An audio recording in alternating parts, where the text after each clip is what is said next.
Hello and welcome to the Lorcana Muses podcast. I'm Brittany. And I'm Stephanie. And today we are joined with our guest host, Kimber. She'll be on again. Hi, I'm so glad that I got to be on here with you guys. We're super excited to have you. So Kimber is one of our best friends, and we're all just so busy. So we're definitely going to have her on lots on our podcast because she has so much to say about Lorcana. And we brought her on for this episode because she is a queen at building. She is. Just think about her as the hidden muse behind the Lorcana Muses.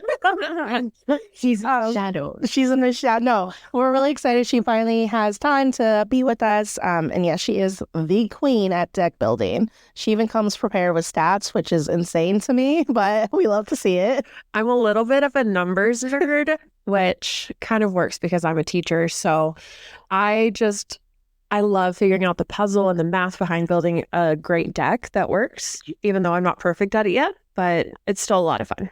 So something we'd like to do with all of our guests, and I guess we'll start first before we dive further into the episode, are our rapid fire questions. So Kimber, what is your favorite Lorcana card? I would say that my favorite card is the Aerial Sonic Warrior card. That is Steel. I don't always see it in Steel song decks, but I just love when I get to sing a song and then have that gut punch of 3 damage. It is nasty. It's only 2 cost for that, and it hurts when it happens to you, but it feels really good when you do it to someone else, which is a little mean, but there we are.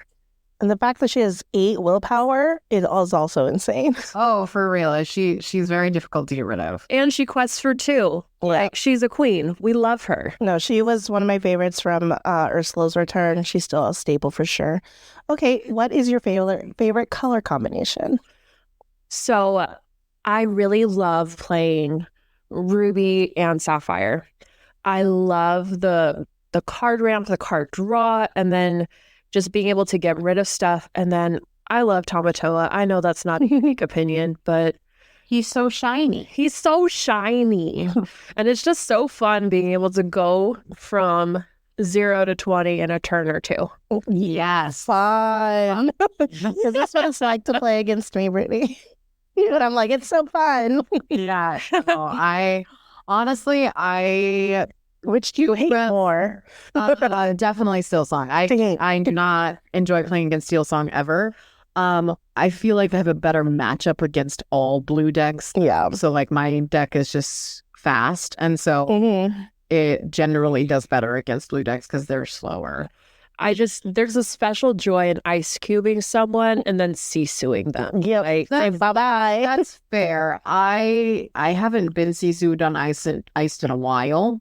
It would probably hurt just the same. Something I've noticed with Shimmering Skies is that deck seems so much slower than it did. It was so viable during set 4, but now that set 5 is out, I feel like the other colors got a lot of speed boosts, and blue-red now just kind of gets lost in the dust. Yeah, I still think that even though like blue got some really great cards to help with their ramp, like Tipo and Chicha for like the card draw. So I think that they had a lot of early stuff be added. But I still think it's still slow, especially because there was a lot of aggro cards that were introduced for a lot of the other colors to speed up their decks. But I still think like a lot of those blue decks didn't have that early ramp, especially with the blue-red combo. Red has a lot of early removal too. But I still think that the blue decks still suffer from that speed problem. I will say, though, that we've seen a giant rise in Blurple and the blue-purple, right? And so that those decks seem to be doing okay, and I think it's because they play a lot of the early Amethyst stuff that is fast. Yeah. Plus, if they can get that new Mufasa out, then you're in a world of hurt. Yeah. Their life is going to be really sad. So much. That Mufasa is the reason why I want to put Dragonfire back in my deck. Bye-bye, Mufasa. Like, Maleficent, Dragonfire, be prepared. Every removal card. Bye. Ruby removal because back in that deck. He's so good with his getting all of that ink available again. Yeah. And he quests for 4, and let's just give him a back end of 9 while we're at it, which to make everyone sad. Nothing removes him except for straight banish. Yeah. Right? Yeah, it's like, I need to give Hercules a +2 attack, and then he fell back out. yeah. Yeah, absolutely. So that's where I'm kind of, I'm feeling a lot of that, like looking at other decks, because I play Ruby as my mainstay. Like that's my favorite color to play. I'm playing it with Amber right now. I've played it with Emerald in the past, and I've tried the Ruby Sapphire build. It was too slow for my liking. But I also just think that I don't know if that Sapphire Ruby has a place in the current meta, just based on all of what else we're seeing. Yeah, because it has a really great early game with getting that ramp up, but its mid game is really kind of funky. And then you get a bunch, and the late game is awesome, but a lot of times with how the new cards are, you can't stop them always at 19 because there's way to bounce and get ink. Not ink lore. Yeah. Yeah, no, you're right though. It's about getting that lore and getting there fast enough, but it's also about controlling the board as well. 100%. So I will say that I am enjoying seeing how there's like been a rise in that Sapphire Emerald deck. And that it has all of the ramp from the Sapphire deck, but then it has a lot of those really early questers in Emerald, and then has all of those Emerald songs for, that are like the You're Welcome and things like that. And they have a great late game. I got absolutely throat punched by a Clarabelle Mufasa combo because, I'm just going to quest for 4 and get all my ink back and refill my hand and play 7 cards. How? Your turn. Good luck. And I you just have to stare at it. Yeah. If you have to be prepared. Absolutely. Okay, so then what is your favorite Disney character and movie? So I feel like my brain has like 2, like a childhood favorite and now an adult favorite. That's fair. So childhood favorite, Mulan. I love everything about it. It is so good. The movie, the songs, just 10 out of 10. And growing up, Ariel, I had the light up sneakers. I was that 5-year-old. I was crushing it. I loved it. And so, but as an adult, I think my favorite Disney movie is Encanto. And maybe that's just because I like to be hurt and feel sad. And also Mirabelle's a curly-haired girl. Like, I love her. We love the curly hair. Yeah, no, Mirabelle's a great protagonist. She really is. And just that whole message of you are enough. Yeah. Just as you are, without any extra special fancy things that you can give into the world. Like, just having that intrinsic inherent value of being you and being loved for that. Gets me every time. Yeah. Cool as you. No, I love Encanto. I think it's one of my favorite newer Disney movies. It's definitely one that my youngest watched, I think, for a full year when it came out, nonstop. That's the only thing she wanted. And she was barely talking, so she would call it Encanto. So that's what I always refer to it when people would like I'm funny. So yeah, my 5-year-old watched it nonstop, and it made me cry every time. Yeah, it does. It wasn't just the reconciliation with Abuela and Mirabelle and the family. It's the part that always got me was when the village came and they said, lay down your loads, lay down the road. We are here because we love you as people, not just because Luisa can lift up all of our donkeys. No, I mean that's great. She's great, and we love it. No, it's such a. I love. We talked about this, I think, in a couple podcasts ago, but I love when these movies now don't have a clear villain. And I know there's a lot of discourse on is Alma really a bad woman? Is she a bad grandmother? Is she a bad person? And I don't think so. I think she's the product of what her environment was, right? She's a survivor, and that's what trauma is.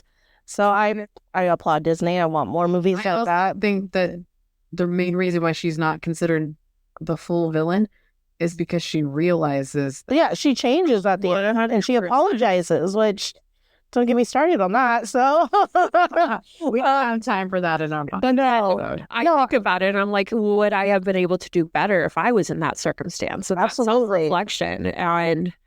And I don't even speak Spanish, but those orejitas, like, I'm over here crying about caterpillars, the whole entire thing. It's a lot. It's a beautiful story. That, and I know Coco, which our last guest Andrew mentioned.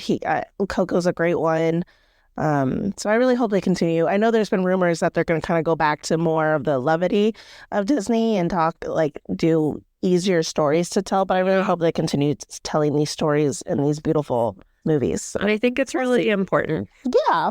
But like, if we get more songs like Un Poco Loco, I'm down. Oh my God, I get down like Un Poco Loco. Love it.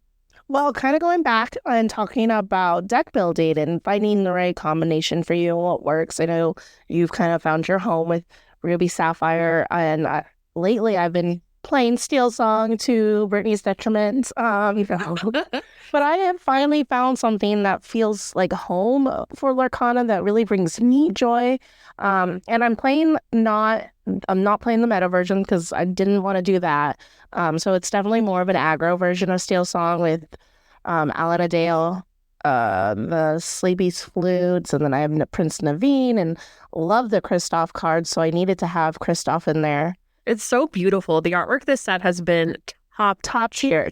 So no, I love what it does. I love the aggro that it has now.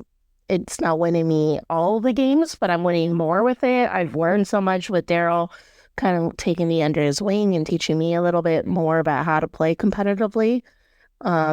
So my heart will always belong to the social scene. And I'm glad that we're growing the social scene here, especially at North Valley Games with theme nights. Quick shout out if you want to check out theme nights. They're the last Saturday of every month. At North Valley Games in me. No, but the cross section on the streets of Mount Vista and Southern, next to Ginger Zing. Yeah, no, that's where my heart belongs. I will love always making the theme decks. But I do enjoy and have enjoyed this journey into competitiveness. I feel like I can hold my own now against like Brittany and Daryl and your blue and your Sapphire Ruby. So that's where I'm at. So please don't hate me too much for playing Steel Song. I just, the deck itself, I don't enjoy playing against most steel decks. Yeah. So like that's one of my things. It's a lot of removal. And I feel like Steel Song, I've gotten better matchups against it. Mm-hmm. Since I switched from Emerald cards. When I was playing Emerald Ruby, it was slaughtered. It's slaughter. So yeah, it was a slaughter every time.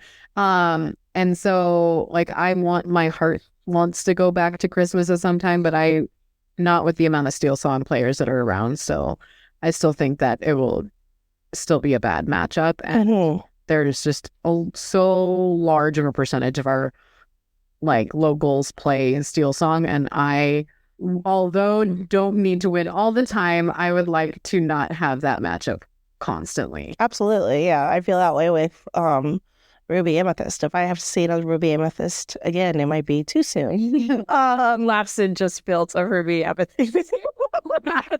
No, Ruby Sapphire's too slow. No. It's funny because we all have our decks, right, that we love, and then the ones that we get into cold sweats when we see the other players start to reveal what colors they have. But I think overall, there's nothing that I really dislike or hate playing against. I mean, I don't love losing all the time to Ruby Amethyst, but I do enjoy playing the game overall. Mm-hmm. And I think I think learning to focus on loving what I'm playing has helped with the losing constantly. And so even though I'm losing, and I'm losing a lot, but I got to see all my princesses and Prince Naveen and all the songs. And again, I have to keep myself from singing the songs while they're in my hands to not reveal it to my opponents. You were doing that the other day. I know. I heard you from down the table, and I was like, she's about to play that card. She's about to play that card. I hope she's playing for fun, because otherwise they know. They know what's coming. Oh, and it's something that I've started trying to do when I'm losing is just appreciating the combos that the other person is pulling off. Like when when that Emerald Sapphire deck, I was like, oh, Emerald Sapphire, I'll be fine. And then I'm like, I'm not fine. I'm just dying. I'm on fire. I'm just like, well, that's really cool what they're doing, because it really was. And I was just like, dang, maybe they're like that. They're onto something. That's good stuff right there. Right. Yeah, I love when you see the new decks coming out and you're like, oh, wow, look at that combo you just played. That is nasty. That's exciting. Yeah. And I love seeing new things. Yeah. Always fun. No, I was like, I lost when we were playing last night. We were playing at another local and I lost. I won one of my rounds but the other 2 rounds that I lost like at 19 lore, which is so frustrating. But I was just like, I lost to Blurple and I lost to that green blue. And so I was like, what is going on? Like, Yeah. it's new. And both decks were different iterations of what I had seen before. And so I was like, oh, this is fun because it's different and it's new. So that's just definitely something where I was like, okay, I like seeing new things. Like, Yeah. even if I'm losing to it. But I was like, a lot of this was like, this is the first time I've seen this deck. So of course I might lose, right? Yeah. It's one of those things that's not. Now, when my combos don't go off, or my hand yesterday, like I bricked. So like my favorite combo, right, is a turn 3 just-in-time Jim Hopkins in RLS Legacy. We know. That's my favorite. That's our bread and butter. But then I had 3 just-in-times. Oh, no. And I drew, like I kept on drawing just in time. Like I wouldn't draw a character. I wouldn't draw anything. And so like that's a dead card in my hand. Yeah. And I have to have it in my intro hand. But then it's a dead card later in the game. Now, it's not a fully dead card because then I do enjoy being able to play things for that discount later in the game. But it's just one of those things like with deck building strategy, like I still need 4 of them in the deck, but I have to have additional card draw because I can't have it be the only thing in my hand, or I can't have 2 of them be in my hand for most of the game. And then I was like drawing 1-drops, like, and I'm like, that's just, it's like a use. And I think that's one of the things that initially drew me to blue. Yeah. Because of that, like I felt a little bit stuck being afraid of that happening and being like, I have these things that I can't do anything, but Fishbone Quill is a beautiful solution to that. That's fair. But, and what's the emerald card? I can't remember its name. The Hidden Inkcaster. Hidden Inkcaster. That's another great one for emerald, though it doesn't let you like get 2 ink that turn. But it's still, I mean, because there's so many great non-inkable emerald cards, and even with Ruby, so if you're playing Christmas or whatever iteration you're playing, like it helps so much. I love the Hidden Inkcaster. it really is good. Yeah, no, I if I was playing Emerald, I would be like, sorry. Back in the old days. Yeah, back in the old days when I was playing Christmas all the time. No, it's funny because when your decks don't go off, it's frustrating, but then I think there gets to a point, or for me, it gets to a point where it's almost laughable, right? Oh, Because there was that one night at League where I was on turn 3, and my entire hand was all uninkables, and I couldn't ink anything for 3 turns or play anything for 3 turns. And I was sitting there laughing my butt off because, like, because it's just the probability of that happening so low. so low, because I don't have that many uninkables as Steel Song. I mean, I have a few, but I've never had that happen. And my opponent was also just like, what the heck was happening? He felt bad. He's like, I almost want to like restart the game because this feels like I'm running away with it. I will say, even with that happening, I was able to catch up to the win. He got the win for 20 lore, but I was at 18 lore, so I was right there. It's speed back up. Yeah, that's why I like the aggro, because when I've got Sleepy's Flu and Alana Dale's, I'm like, here's a song and let me get 3 lore off of it. Yeah. No, I'm liking my deck. It needs some changes, but I do still love that just-in-time thing. And I don't always just do it on Jim Hawkins. Yeah. I have it for Maui. I've done it on Goofy. Like they don't expect turn 3 Maui, right? Like, so that's one of those things that's good. It's always, I think it's better in 2-game format than in 3-game format, though, because I feel like they know more of what's happening if I played them. Yeah. Right? So Yeah. I think it's a better deck in 2-game format versus 3. I have such a complicated I have complicated feelings with 2-game format. I like it because it's quicker, and I like being able to see more. We play more rounds with it at League, so I see more decks. But I do think that third game is really telling, and like, did I completely whiff the entire? Did I win one? Like, it just gives it a little bit more practice against a certain deck that I would have liked. But it's just me. Yeah, I agree with that. Like, Yeah. sometimes when you have that 1-to-1, you want to see, like, if we had a third game, Yeah. who would take it? Yeah, and I know it wouldn't. The real winner. I know it wouldn't matter if I went and competed at the DLC, but just for like me, I'm like, did I have just a bad matchup, or am I doing something wrong, or I just want to know. So Yeah, no, the fact that I had 2 just-in-times in my hand twice yeah, tonight is telling me more about my deck than about my opponent. right. And when you're building a deck, that's so important to be thinking about how you feel when you draw certain cards at different stages of the game. Because when you're making those choices of what you need 4 of, what you want 2 of, or what needs to just not be in your deck even though you love it, it really comes down to what is working for you against different matchups. Oh, So, like, I have the Flynn Rider and Sisu in my deck, the Frenemy Flynn Rider and the Sisu Emboldened Warrior, I believe is her name. I always call her the middle child Sisu because the 1/1, I call her homeless Sisu. Well, I call her Soup Sue, the one with soup. Soup? She's holding a bowl of soup. Yeah, the burning soup that's going to pour all over your characters and get them going. Yeah. So, sorry. No, you're funny. That's funny. But I think I'm going to remove both of those characters from my just-in-time deck and put in something else because they're just inking. yeah. Just inking them every time. And so, like, Yeah, that's telling me, well, I'm not going to play it. exactly. Well, that's what playtesting is all about. I know 2 weekends ago at League, I won pretty decently. I got in the top, I think it was 33%. And I was like, okay, but what can I do I almost made top 8, and I was really upset I didn't make top 8. And I took something out, and then I did worse this last week. And now, is that because I had bad matchups and I played worse or not? And then I got home and I was thinking about it and talking it to Alex, and he's like, why did you take out Daisy Duck? And I was like, well, Daryl told me to take out Daisy Duck. And that's funny because Daryl putting in Dave. I know, right? I'm like, sir, Playing you. sir.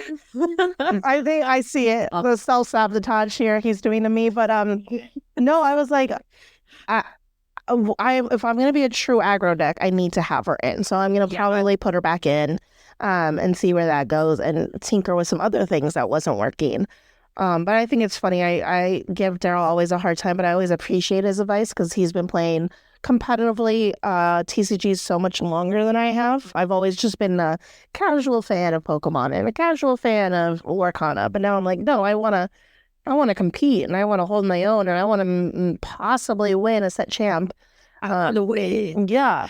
So I'm glad he took me under his wing and he's teaching me things and like asking me the hard questions and making me think critically about my deck. Like, why is this particular card in your deck? What are they doing for you? And then I have to answer that. And if I can't answer that, why are they in my deck? Yeah, it really feels like it has to be 2 or 3 things that they're doing for you. Yeah. One, like, Yeah.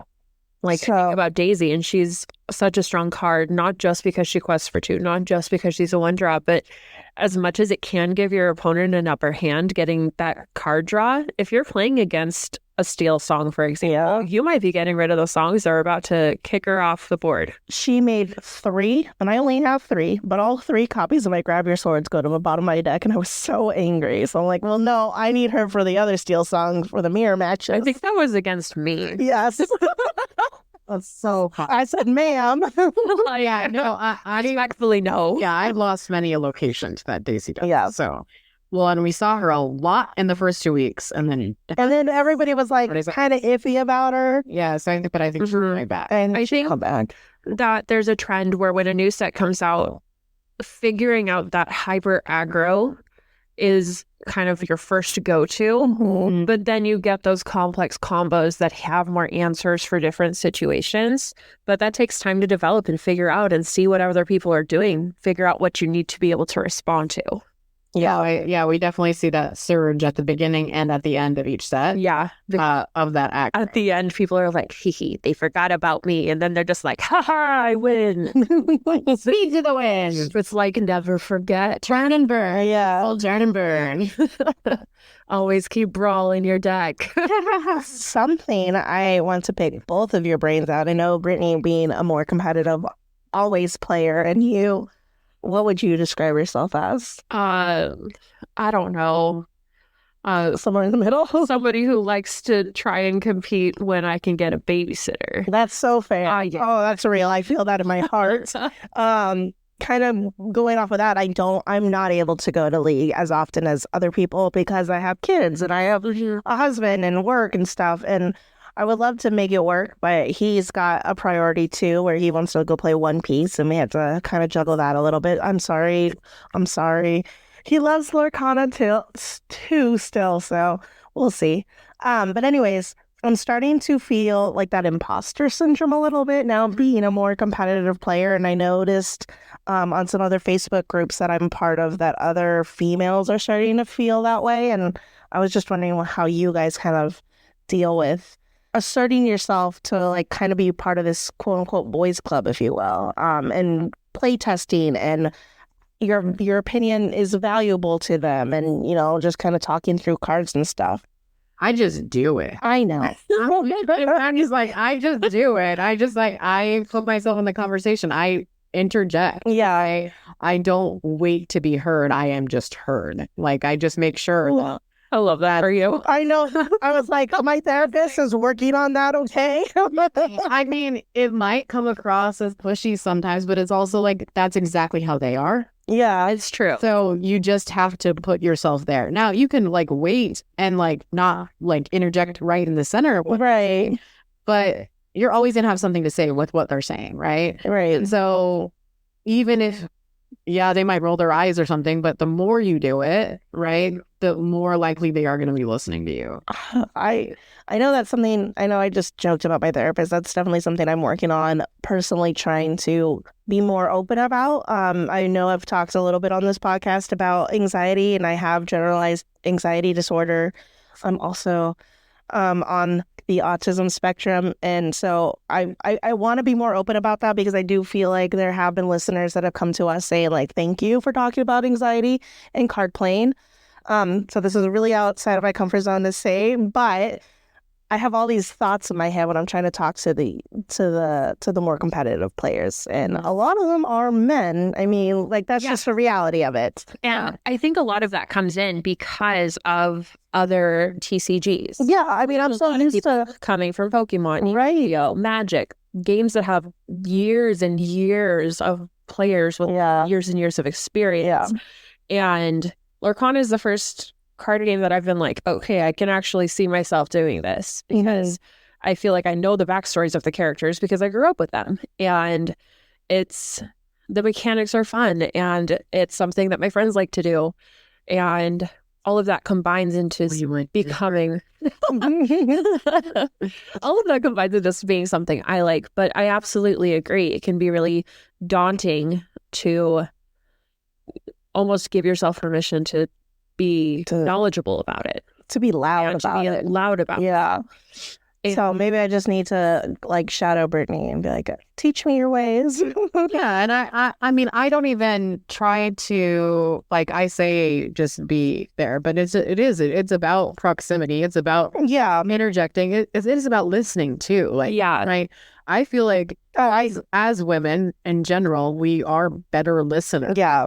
And I think that brings a lot of knowledge to this game. It does. Because we listen to a lot of people and we listen to what they're saying and we can give meaningful conversation back. And it's not just talking at people. And it's not always just listening to the conversation in the room. No. When I'm building a deck, one of my favorite things is to go online and see what things other people are building so that I can imagine either playing or playing against those kind of situations. And I find that when I'm in those situations, I a lot of times will just try and listen as much as I can. And then I had a time where I just was like, okay, thanks for the advice. And then just kept doing what I was doing. And like, thankfully I won that.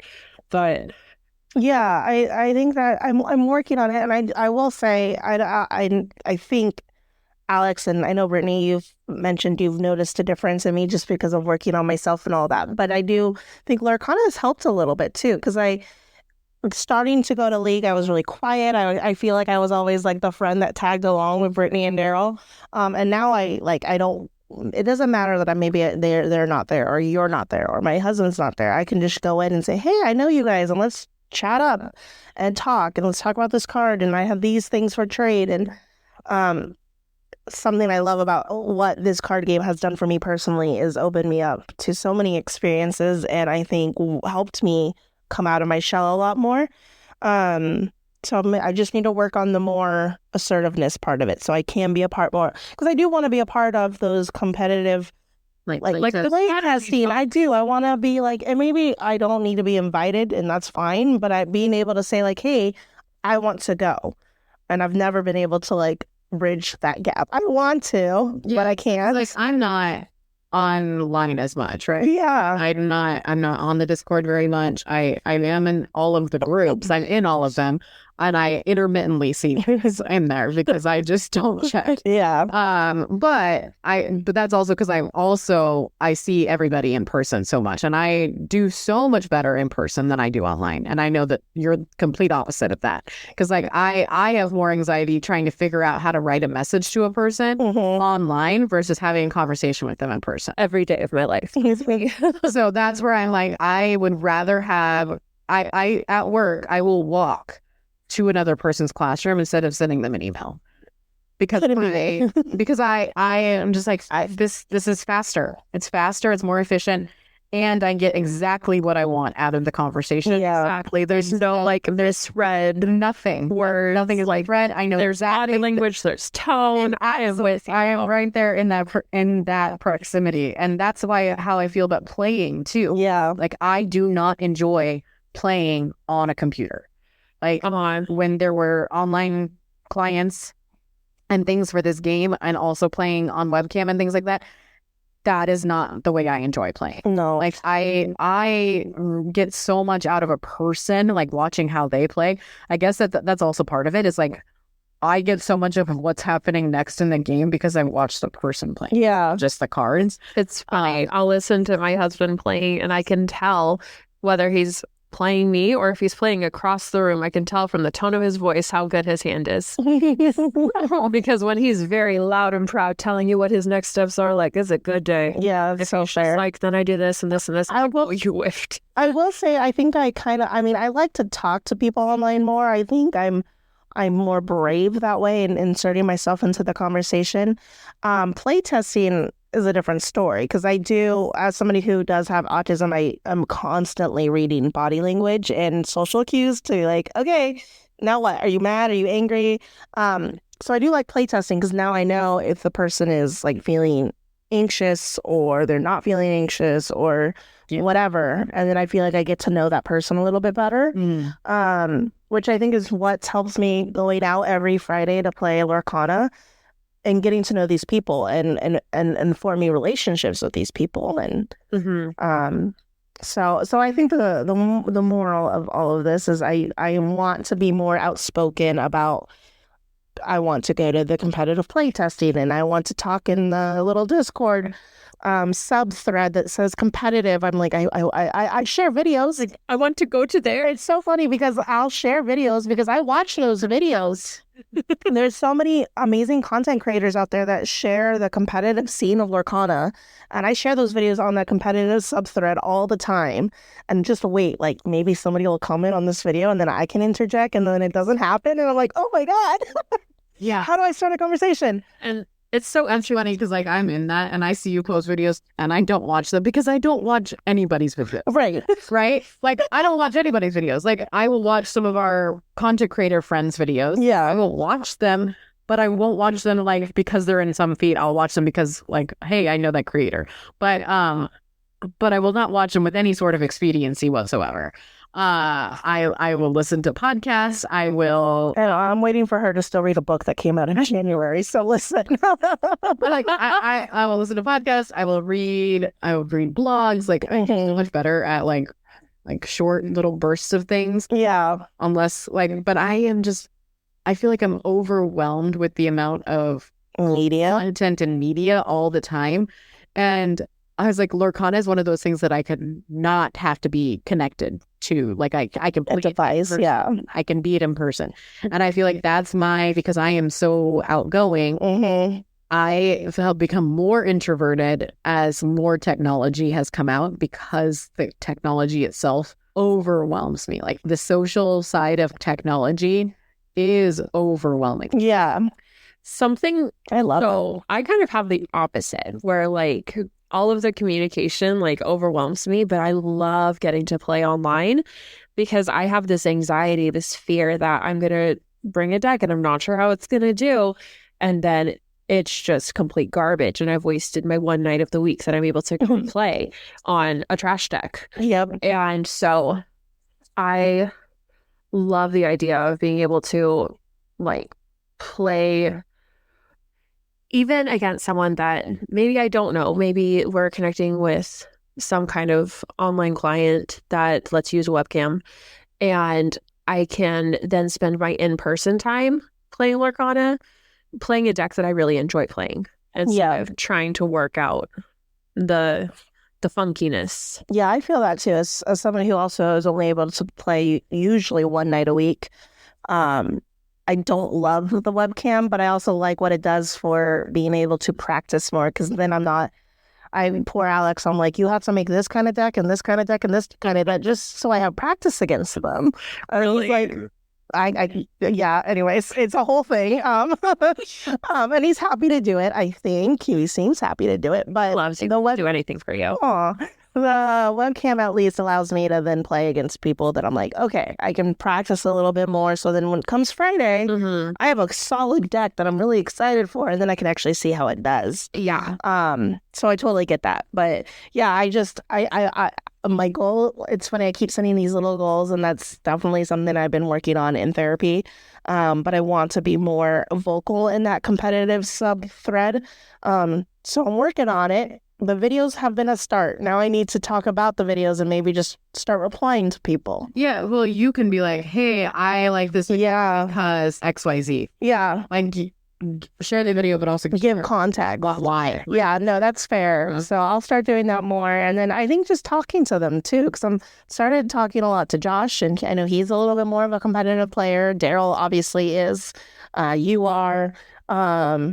So I think just talking to them more in person and forming those friendships. And yeah, I really like to look at like I don't necessarily like look at all of the meta games. Yeah. I do like enjoy looking at meta decks and decks that are winning in other parts of the country. Yeah. In particular, because like we have had some analysis of like local events that have happened recently with who was winning those, but I really like to see where is the meta out everywhere else too. Like, are we in the same spot? Like, are these decks? No, and that's the video. Those are like the videos I share, and I think I'm the same way. Like, I think those are so fascinating. Yeah. Why is Steel Song dominating Arizona when Ruby Amethyst might be dominating the Pacific Northwest? It's so weird. Well, and then you're like, well, if we're going to a DLC in the Pacific Northwest, right? Like the Seattle one, right?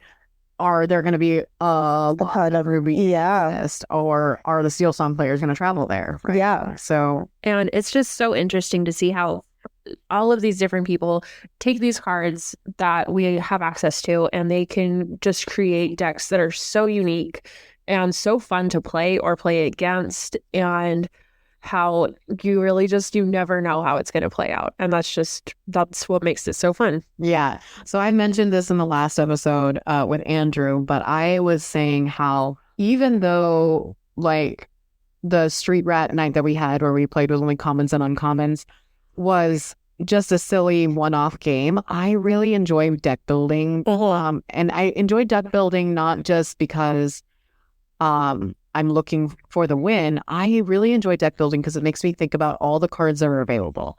And so I created a Christmas Street Rat deck, And I mean, because it was the thing that I was the most comfortable with. Yeah. And it made me, I feel very nostalgic because I played most of the cards that I had played previously. I only had like one card from Shivering Skies in it. But it felt like going back home, right? But I will say that looking, because I was like only looking at commons and uncommons and like being really specific with it, I think that really helps to remember all the card possibilities that there are. And like, remember that even though we love playing these rares and above, right? There are really great cards that are in Absolutely commons, right? Yeah, I mean, some of the best cards are commons and uncommons. And so one of those things that I was really thinking about was, are there better cards? Because I know that when I'm looking through cards, like I am looking through my rares and above binder when I'm trying to think about deck building. Like, are there cards that are less played that could be doing a better job, even if they are like their stat line might be vanilla, but it might be the best card for that scenario? Yeah, I remember seeing some of those Steel Song decks, and I was like, "Who's Lawrence?" And then I looked at him, and I was like, "Oh," and just I never considered playing him. Yeah, Daryl loves Lawrence. Yeah, and now it's such a staple, and I completely overlooked it, and that's what's so fun. No, every time we have a theme night, every time I have to build a new deck, I come home and I'm always like, I love building decks. I love looking at new cards I would never have looked twice at because of that reason. You find, because there's so many cards in a year, we have over 1,000 cards or something like that. It's insane. It's hard to know every single one. I know there's people out there that probably know every single one, but I do not. So I definitely do not. So I like to remember them. Yeah. And I feel like I definitely know most of the Ruby cards, and I know most of the Emerald cards, but and I know most of the Ember cards now, but I couldn't tell you all the cards of the other ones. But I play against Steel so often, I probably know most of those as well. I love Steel. Well, okay, so moving topics, there's been new lore dropped today and this last week about Lorcana. Ooh, tell us the story. So it sounds like Jafar might be our next big bad. Ooh, and that you predicted that when I did. So here, let me read it to you guys. This always reminds me of VeggieTales when I'm like, now it's time for Silly Songs with Larry. Like, now it's time for story time with Brittany and Stephanie and Kimber. So time. So I'm going to just read a little snippet of it, but Basil stopped as a larger glimmer slid out of the shadows holding a snake-like staff. The staff's eyes began to glow. The Hexwell crown, you have a piece of it. Show me, the other glimmer demanded. Basil's hand acted almost on its own, producing the minuscule scrap of the crown that he'd found earlier. Now, my minuscule companion, you'll find the rest of it and bring it to me. I will bring the crown too. The words escaped Basil's lips before he had a chance to think. Wait, what if I can't bring it? I will have that crown. If acquiring it is beyond your meager skills, then you will tell me where it is, and I shall obtain it myself. Basil's feet were already moving. He felt his considerable mind go blank. Yes, he would find the crown just like he was asked. The Jafar glimmered smiled as he watched the little mouse depart. I must have patience, he muttered to myself. Let the fools celebrate. Once I have the Hexwell crown, Lorcana shall be mine. So, obviously, very exciting news. I don't know if that's confirmed. I know the rest of it kind of talked about all the other Comic-Cons and finding, going into the sea. I know Merlin was kind of mentioning the Azurite Sea. So I'm curious. I'm also curious. So because we didn't think it was going to be Jafar. I really didn't. So and it still might not be, but I just feel like this kind of it sets him up for it. It does set him up for it. So, but I'm just curious how he kind of connects with the sea. So like, because I do feel like that's the next set, like right, the Azurite Sea set. And I'm still not going to give up my prediction that he might team up with other villains, and it might be multiple villains this next coming few sets. I mean, Jafar historically does like to have other people do his dirty work for him. Yeah. yeah, no, I mean that's what all Iago did, right? Yeah. To be the other one, and he also was like having Aladdin do it, and Yeah. the poor beggar and things Yeah. like that. But I think this kind of brings up the theory too about some of the other glimmers going from good to bad, especially if he's using his staff. Yeah, I mean, because I feel like that really opens it up, right? Because the staff in the IP, right, and in the movie turned the Sultan to do bad things, Yeah. like that. So, And that reminds me of the Ursula game that came out where you could play against more cooperatively, playing against Ursula, where you see all those characters with the they were all of the cards. Like you can tell that Ursula has them under her control, and so Jafar definitely gives those vibes. Yeah. So I'm excited. They've been kind of dropping little by little the last week. I feel like another Lorcast might be coming up, where they announce set 6, because it's around that time where they start teasing it. or telling us, hey, where's the story going? Yeah. And we're also waiting for a bunch of information too, right? Like we're almost at the end of all the DLCs, and what's next, and what's the scheduling going to look like for Nationals and Worlds and all that. So I think something's coming up for a big announcement. Very excited to see what Lorcana has in store and Ravensburger has in store. Thanks again, Kimber, for joining us. I hope you continue to join us when you can. And we loved having you on. Yes. Upcoming episodes, we're going to have the Muse husbands on. The hunky husbands. That should be an entertaining one. It should be fun because we're going to all talk about like what our plans are for Vegas and what we're planning on doing there, and get their perspective as, the husbands of the Muses. How do they feel about being connected to us local celebrities? I know, right? And then we are super excited to see you guys in Vegas. Please remember to reach out to us. We would love to meet you there. Make sure you're making bracelets. We're going to have those ready to exchange. We'll be wearing our Lorcana Muses shirts, and we'll have lots of goodies to give out. Yeah. So remember, you can follow us on Twitter at the Lorcana Muses Pod, or on Instagram at the Lorcana Muses Podcast, or email us at the lorcanamuses@gmail.com. Thank you. Happy questing. Happy questing. Happy questing.